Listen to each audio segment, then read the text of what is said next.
Nick, you've been doing comedy for so long. Who are some of your comedic influences besides the way golfers dress?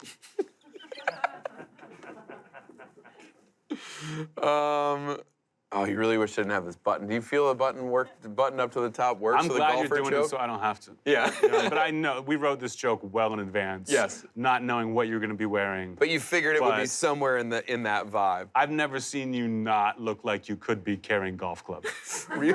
Yes. What if I didn't play golf, but I just carried golf clubs around with me? Like, that was my thing.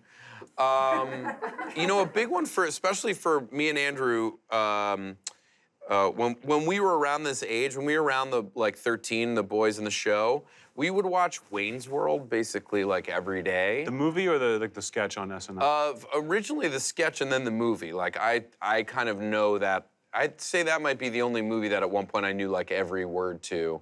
Because I just also, like, Dana Carvey's a big one. I'm realizing now more and more. I just heard him on Howard Stern, and I was like remembering like his years on SNL and how like what a fucking star he was. Yeah. And I was like, oh, right. And like specifically the Wayne and Garth model of two characters who are in the same world, and there's like this status play at hand. Like so many of my characters and things like that have some version of that dynamic. Like Oh Hello with me and Mulaney, or Publicity, or Bobby Bottle Service and Peter Paparazzo, or Rich Dicks. Like a lot of Kroll show kind of functioned in some version of that duo, where Wayne and Garth clearly are these two guys from the exact same world and environment, and yet they have these very different like status plays on it. So that was a big one for me. I love that movie. It's so funny running into Dana Carvey now. Like, I grew up the same way as you. Like, I like watching him being like, this guy's a genius, the funniest person ever. And now, because he has kids who are like in their early 20s and getting into stand-up, he knows who we are. Like, he came up to me and wanted to shake my hand, and I was like, I can't believe this guy that I've loved my whole life, like, wants to meet me. Yeah. And talk to me about his kids. Yeah, I did not have that version of it with him. I approached him. He blew me off a couple times, and then someone introduced me and said, Dana, you should know who Nick Kroll is. He's a contemporary of Anthony Jeselnik. Yes. And at which point he engaged me. And so I'm very grateful to you for that. Let's cleanse ourselves of this awkwardness right now and watch a clip from the movie Wayne's World. Great, I love that movie. Did you ever find Bugs Bunny attractive when he'd put on a dress and play a girl bunny? No.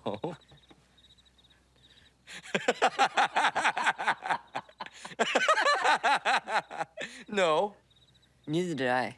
I was just asking. Still holds up today. Now, you said you and Andrew, when you were younger, would reenact Wayne's World. Was it like word for word? You would do the sketches, or you'd make up your own? I think it was probably a combination there, and it was like we would host, I don't know, Anthony, if you knew this, but I'm Jewish. I don't know if you knew that about me. Yeah. And I went to a Jewish day school, and we would, Andrew and I would host like the Purim talent show as Wayne and Garth. Do you know what Purim is? I don't even know what day school is. Like, were there Jewish night schools for kids who were just too busy? Yeah. They were already like selling electronics and diamonds during the day. They were doing elementary school at night. So anyway, it's the Purim Talent Show. We hosted it. I think we did. It's like the Mad Libs of you take like the basis of Wayne's World bits and then you replace it, you know, with like local references. You know. Sure. Do you see yourself as more of a Wayne or a Garth? It really depends on the bit. Really? Yeah. I'll comfortably go through like play both. Who would you say I am?